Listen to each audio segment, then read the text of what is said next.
Hello, everybody. Welcome to the Relatable Radio Hour with Dr. Green. Thank you all so very much for joining me today. And thank you for joining me every week at this point. I really appreciate you just coming out and supporting this show. Today is considered, well, this week, I should say, this week is considered to be Love Week because of Valentine's Day and everything else. And I know that a lot of people are used to giving gifts and giving presents to people and giving people flowers and things of that nature. And in the same regard, I think it's important for us to think about not just giving people flowers, so to speak, in the physical sense, but also giving flowers in another way. I'm used to an adage where people would say, my grandparents in particular, give people their flowers while they're living, while they're alive. And just to unpack that a little bit further, what they're pretty much saying is that people need to know how you feel about them while they are alive. You don't just wait until they're dead and gone in order to kind of show those feelings towards them. And so I think it's a great topic to discuss during this week of love. And we are lucky and privileged to have a great guest with us, Jarvis Hodges, who is a licensed mental health therapist, and we're going to kind of talk about this a little bit further. But before we dive into that, Jarvis, I would love for you just to tell our audience who you are and just tell us what it is that you do and just all those wonderful things. Hey, Dr. Green, thank you so much, man, for having me on. I am definitely shy when it comes to the platform of being live and talking to people who are just kind of want to know about, how, pretty much just how to find out things that be helpful for them. So, just to share a little bit about me, I'm Jarvis Hodges. I'm a licensed mental health therapist. I am licensed in the state of Florida, Georgia, and North Carolina. Originally from the good black city of Albany, Georgia, a country town, Southwest Georgia. I'm a graduate of Albany State University, and I also have my postgraduate studies where I've obtained my master's in mental health counseling with the Augustine University. Um, so also with I have a private practice. My private practice is the title is Always Believe in You Counseling Services.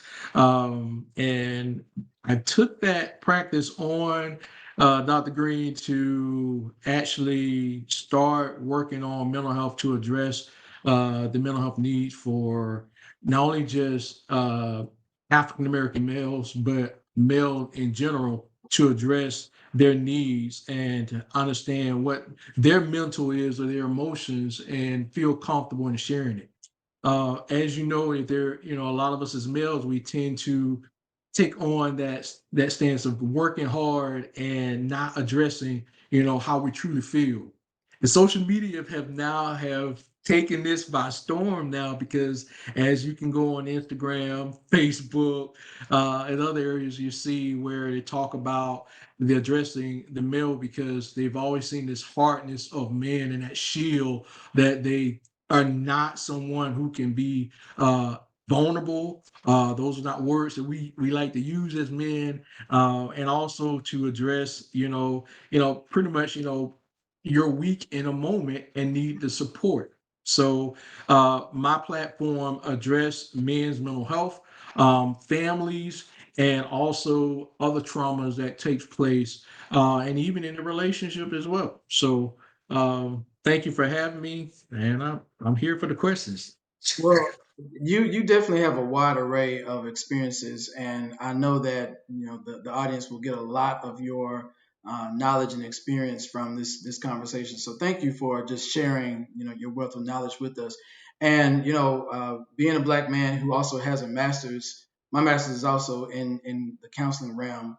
For me, I can remember being one of the, well, if not the only black man in some of those classes. I'm sure you can kind of resonate with that as well. But um, tell us a little bit as to why counseling was something that you wanted to go into. Oh wow! So I originally started in undergrad at Albany State as a chemistry major. And I knew when I took my first lab that that was not what I wanted to pursue. So I took more classes, and I was encouraged by one of my academic advisors to just take some classes you feel comfortable in, and something that definitely resonate with you. And so I took a psychology class and actually enjoyed it. And Interesting. so took another psychology class, and I ended up changing my major to psychology, not knowing that going into the field of psychology, a lot of people tend to say, well, you go in certain fields because it resonate with who you are or something that you need. And somewhat like to agree with that because I didn't know that I needed uh, to identify or understand what psychology mean. Because coming from the South and growing up in the South, the Black church was what I understood was my counseling, my therapy. So, and going into with psychology, that was definitely it kind of broadened my horizon as far as about understanding. Um, Mental health and the approach of understanding the mind and the study of the mind. So that was kind of some ways that kind of got me into it. And once I got there, I Mhm. had the great professors in the schools and that I, was studying at.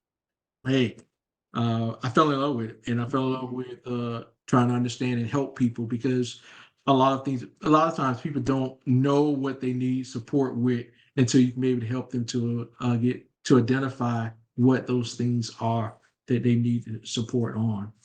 Absolutely, absolutely. And I know that you've been really just engaged with it for quite some time.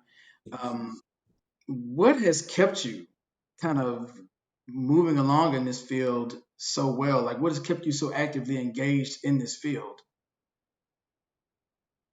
I think what keeps me engaged, I think, is the just actually seeing your patients heal, Mhm. coming back and saying, hey, I appreciate that you definitely helped me.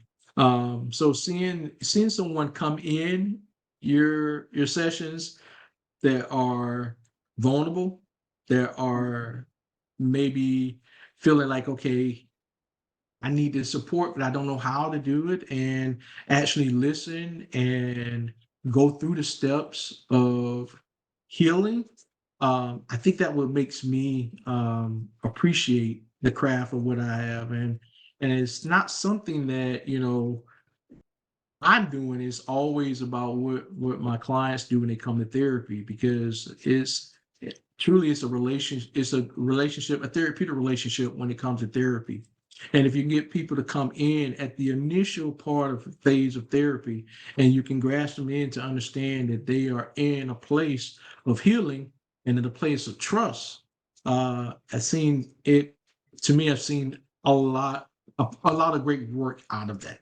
Mhm. So And I'm sure that is just very fulfilling to see that manifest oh yes, for individuals. absolutely, absolutely. Yeah. Well, I again thank you so much for being on here and just adding your expertise to this topic. So let's go to the topic that I talked about earlier, which is giving people their flowers while they're alive, while they're living. Um, and I know that this is something that you probably come in contact with in some shape or form. So, what are some ways that people can actually give those flowers to their loved ones while they're still alive? That's a good question. I think most times when we think about, giving people their flowers, can you imagine? Let's think about it. When you talk about talk about the flowers in itself, right? The most times when you get flowers, and here we are, we're coming on this occasion talking about Valentine's, or maybe, you know, if you talk about, other celebrations, you celebrate life, it's always something that's carrying the flower, right? And if you're Hmm. looking at what is carrying the flower, it's either in a vase or vase that is with water, or is there is other greeneries that's in there that is securing the flower. So when you think about, this the saying of giving people their flowers, when we're giving them flowers, what are we actually saying to them? You know, what are we actually wanting them to know that we can't say in words that convey? What is the appreciation of giving them flowers? So with that being said, with the base and being the water, and then that you, if you are someone who's giving people them flowers and something you want to say, what you can do and what that means is, you want to identify what they mean to them. Tell people what they mean uh, to you. I think a lot of times that we get flowers and you don't know what to say or how to say it. It's a gesture, which is a nice gesture, but always be able to identify what is it that you want to convey and say to someone first. Um, so yeah, I think most of it is just it's our way of being able to show appreciation. I think that's what it is. Most of all, appreciating people. Mm, appreciating people. And in your work, I mean, you've worked with couples and relationships in some sort. Um, how how do people tend to mess that up? How is it not so much well conveyed in that capacity? How does it tend to get messed up? Think a lot of times when you think about uh, we think about self, and we use the word of self, is that there is a self-care and Mhm. there is a selfishness Mhm. about ourselves. And don't say, not using selfishness as something that is can be, thinking that someone is, we say selfish being negative, but when someone's being selfish, that is a way of a protection. They're trying to protect themselves in some way, where there is, maybe there have been some fear or some things that have taken place in their life. So there is a self being selfish, and they're keeping that to themselves, and having that self-care. The selfish can also be considered as someone is being thinking about themselves, and maybe that's their way of thinking of self-care. Other people may say, I have a different version or way of looking at that, but Mhm. most of the time it's the individual. But I think most of the time it's more of just being understanding with yourself of what you need, and what you're able to give others. And a lot of times when uh, you're not able to identify what you need for yourself, you may not always be able to give others what they need in that moment in time.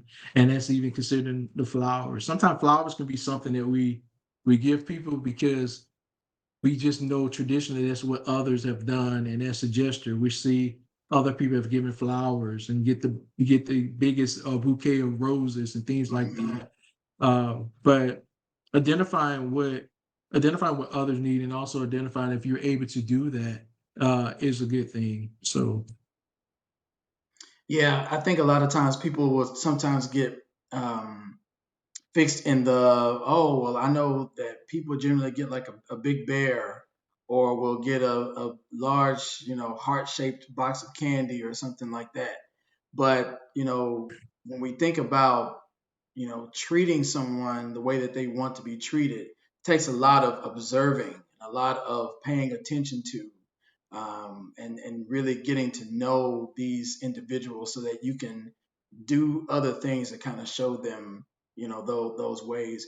And I know that we spoken about, the art of just being empathetic, because that goes into play a lot when it comes to knowing our people and showing them ways to show that we love them. right, Um, what are some ways that people can work on being more empathetic? right. That's a good question. I think a lot of times when we talk about the ability to understand others and the ability to be able to share and relate to what others' emotions are and how they're feeling, is pretty much just thinking about situations about if that was you. I think the best way to put it is, what if that was me? what if that was my situation? How would I think, how would I feel, what my behaviors would be like if that situations would if I was in that situation and I was affected by that situation. So when you think about being empathetic, or you're thinking about how you show empathy, is just take on what that person is feeling, Hmm. take on what that person is sharing. And I know it's hard for a lot of times the people try to identify with putting themselves in someone else's place, but just think about it. What if that was you? Okay, I took his point. I don't know who've ever had a flat tire before. Like one of my biggest fears is driving from Florida when I go visit my family in Georgia, and my tire, I get a flat. Easy fix. No, hey, got AAA. I can call AAA and I can be there. But it's just in that moment of feeling that my tires got flat and I'm abandoned on 75, because, I can't, I'm looking at, oh, I forgot to I don't have the wrench to get my tire off my car. Not saying that would be a problem for me, but I could do it. But that was has been one of my fears, always being stranded on the side of the road Oh and yeah, cars passing by. yeah. So you imagine, we've seen people on the side of the road who have cars abandoned or flat tires or things like that, and you look at that, and it's part of you when you see that identify like, wow, if that was me, you know, what I'll be thinking, how I'll be feeling, what would I do about that? So I think that's a good way to understand like empathy and understand it, putting yourself in that person's position and to feel, to think, to feel, and to react in that way. How they would Mhm. react. Yeah.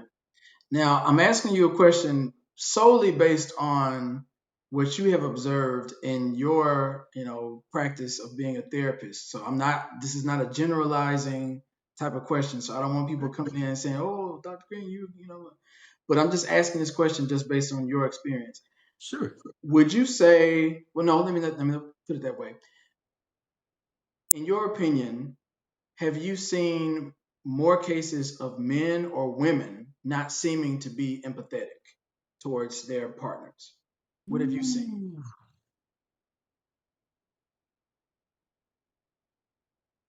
Dr. Green, I think it's based on that's a case by case. I'm being I'm really sure. honest with you I'm sure. because I is is there a study out that has a percentage of there's more male than female, or more females than male who demonstrate and display empathy? We do know that females where they are more of a nurturing Hmm. person, that there is a innate type of Hmm. empathy that they have. And not saying that it's not with males either. I'm a father and I have a daughter. And I tell you what, every time she starts crying, there's a part of me as a male who wants to Hmm. fix it Hmm. as being her protector, being her father. But also there is empathy in me because I'm like something is wrong. I want to know what's going on. And so I am identifying with the emotions and trying to understand what's going on with it. Putting myself in like why she's crying. What, she have a bad day, something's going on. So I'm empathetic about what's going on with my child. And I think so to answer your question, when it goes back to is the male or female, I think part of it's a case by case situation when you look at it. There are times when you think about and I don't want to say I hate to go to, but I want to educate when it goes to trauma. Sometimes there is yourself being talking about the person can be so numb when it comes to trying to feel or understand feeling. And so when you're numb in that situation, it is hard to identify, or it's hard to try to relate to how to be empathetic to someone else when you have never been trained to feel, or you never had the experience to feel, or your feelings have been shut down. Hmm. So case by case. when you want to look at male or female. It's case by case. Now, in my practice and working more with males, I have, and also have females too that comes in my practice, and I work with as well. So not just strictly just males. I have males and females and families. So when you're addressing understanding empathy, understanding what they know, what they have experienced with each other, and uh, I have noticed pretty much kind of equal that both of them they understand they're compassionate, they're caring for their family. They love their family. They want to understand what's going on with their family. So, knock on wood, all of my all my clients, I seem to get it. They seem to get it, and that what makes it so rewarding for what I do. Yeah, absolutely. Uh, I tend to think that, how we show love and how we show concern kind of goes into this topic of giving flowers and showing people how we care about them. Uh, how important is having self love, uh, and as it relates to giving that love essentially to others? It's so important. And I think acknowledging, what that means for you, having self love, because my practice, and I say, is always believe in you. And they say, why is not yourself? Because I always say, always believe in you, because once you start believing in yourself, is going to follow. So Mm, that's the thing I kind of push in my practice to understand and having self love and self identity, and that means understanding where you get it from and who's your community to support you with that, because we all have a community, whether our communities are our immediate families, a circle of friends, close mhm, friends you've been friends with for over 10 plus years, 20 plus years, and also your church family, whomever. There is a community, so identify with that. uh but yeah, I think how you identify, like identify and understand yourself, is knowing what you need. And sometimes we neglect ourselves, mhm, that we don't identify that self needs. You need yourself needs more before you can pour into anyone else. If I don't have anything to get, I don't have anything for myself. What would I have for others? How would I look towards others, trying to support others when I'm weak, when I mhm, don't feel, when I'm defeated? And I put on a facade and put on a smile and say, yeah, we can do this. But inside, when yourself, you don't have that love for yourself, but you don't know how. If you don't know how to give flowers to yourself, mhm. uh, you tend to not. You tend to have something that is not fulfilling, and it doesn't seem for others to be genuine. In my case, that's my understanding of it. Yeah, such a great point, and I think this kind of piggybacks to that very same point that you just made. And my question is essentially mapping to that, is what I'm saying. Um, it sometimes is not easy for people to reciprocate that love to others for whatever reason. But what do you think has typically kept people incapable of showing that love to Yeah. others? So it could be several factors, but I think in more of what person and what self is, what has been shown to you, what has Mm, what have been modeled around you, what have you been exposed to. Have you been exposed to an environment or a community that shows love, that shows you how to demonstrate self-respect? Or have you been modeled something the opposite? Have you been modeled self-hatred? Have you mm, been told this, you need this in order to feel love, or you need that in order to feel whole? Whatever that it is, mhm, or that thing is, uh, where you gravitate to that show you love. I think it's more of what has been modeled to you.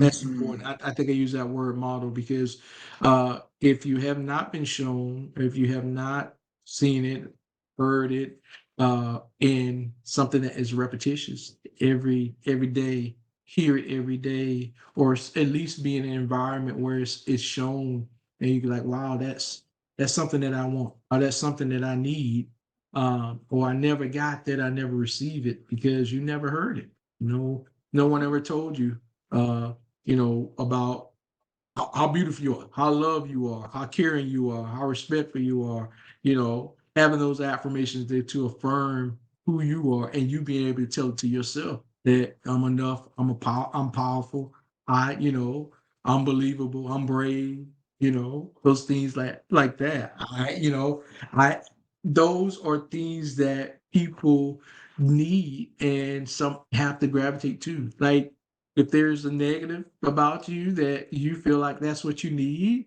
some people will take that on and feel like, oh, I want to own that. So it's about owning what you want and affirming it and having that surround you. So again, it's about the community and environment you're in. I strongly believe in having a positive community. Mhm. Absolutely. And I can really sense that you craft a really positive community in your therapy. But just kind of tell the audience, tell us exactly what your mission is behind the culture of your therapy and your approach. Whew. Um, my mission, and the reason for me going into and explain some more about going into therapy, my mission about my practice, what I do is it's about identifying how to heal self. And there's ways that you can heal yourself. There is a practice what we call with DBT, it's a dialectical behavior therapy. There's an approach that you take where there's meditation that goes on. There's a church folks would say there is a peace, be still. Yeah.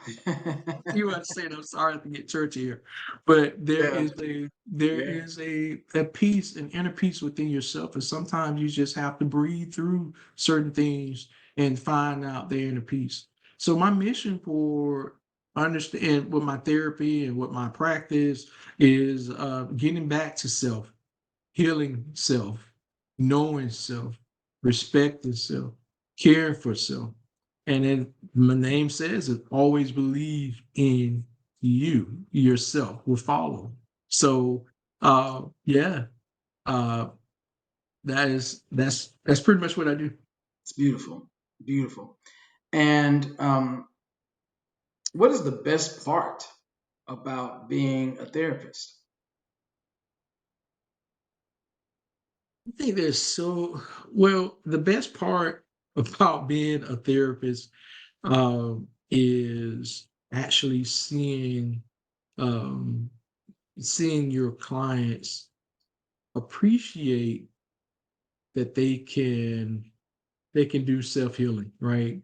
That Mhm. they didn't know that, wow, only thing, even through some relaxation techniques of breathing and talking through situations and hearing talk out loud and processing what they're identifying, what they're thinking a lot, because our mind, whether you know it or not, is that recorder, and that records everything that goes on in us, in our lives, and who we surround ourselves around.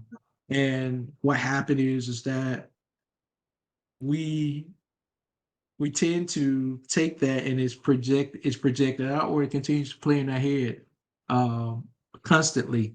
And whether those negative thoughts or those positive thoughts, it becomes very intrusive. Mm.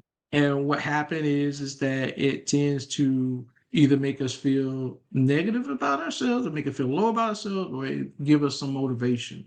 So what makes me feel so good about my practice and what I do in therapy is actually seeing my clients identify those intrusive thoughts, change Mhm. what they are actually thinking, feeling, and the behavior that exhibits from those thoughts and feelings.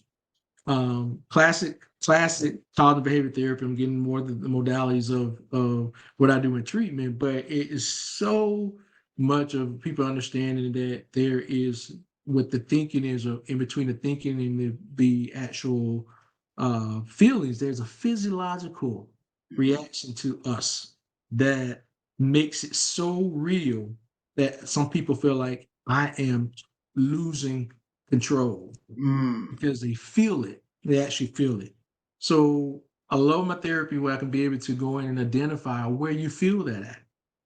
I feel it in my shoulders. I feel it in my chest. I feel it in my back. And I feel like I have so much weight on me, and I feel like I want to let go. And for them to get control. So for my clients to understand and identify what is their presenting problem is, and getting to a point of healing is what brings me joy.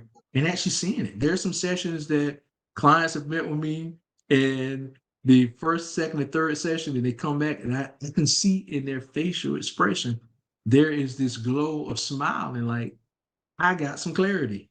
Mhm. And I want to hear about it. I want to share that with me, because a lot of that clarity is actually coming to identifying what was that presenting problem, what were those things that were holding me down that I could not call and say this is what it is. So yeah, my clients getting that clarity and confidence Oh, yeah. is what brings me joy. That's beautiful. What about the challenges? What would they be? The challenges, there are definitely always challenges, because the challenges are getting clients to be consistent with their treatment, right? And we know now with therapy, and especially with mental health, there's different areas of what mental health, different modalities that people use with mental health, that if you go to your doctor, let's say you go if your primary care doctor, you're gonna go if you get a you get a cold, you want to go to your doctor, you go to your doctor. If it's an emergency, your doctor say, hey, you need to go to the ER, you're gonna go to the ER, and we go there with a doctor. Hey, no problem. But if you something's going on to identify, you need to identify why am I tired? Mhm. Why I feel like I don't want to do anything today. I've been this way for a week or 2 weeks. What can I do? Have you addressed and talked to someone about it? You want to talk to a therapist, identify what are some of those symptoms, what are those behaviors that you're noticing with yourself that's out of your norm? So I think the challenge in the craft when it comes to therapy is consistency with the client. I think that's what it is, and for them to uh, identify and know that therapy is definitely a healing. And I think it's more beneficial healing uh, if you identify what those things go on, because we get into the social determinants of health of it all. Uh, Understanding the mental health part of your health is so vital. It's so vital to your heart, and also to your brain.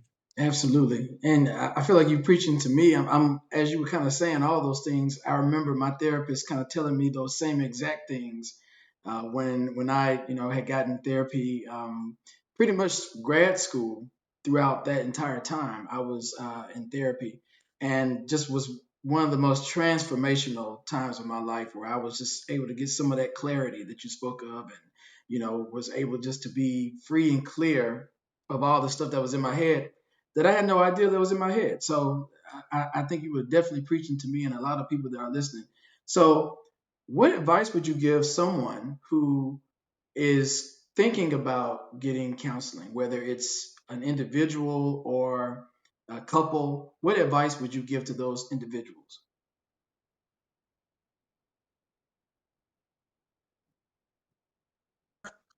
Come see me. I know. uh, Aside from the plug, what else? yeah. No. The advice that I would give people who are maybe on the fence about therapy, um, maybe feel like they have another way of dealing with it, but seem like think that they can deal with it and not being able to deal with it, because a lot of time it's that it's ego of Mm, or fear mm, of coming to therapy, or is it? if you're talking about culturally, how you deal with your issues, your problems, and I'll suppress it, I'll church it, I will, tell, go to my friends, and which is besides the suppressing, but the church and friends, and don't want to minimize that. Those are what we identify as what are your support. So Mhm. that's supportive arenas and areas for you. But if those people who are not quite sure what therapy is, can I trust this? I don't want to sit and tell somebody my business and or tell somebody what's going on.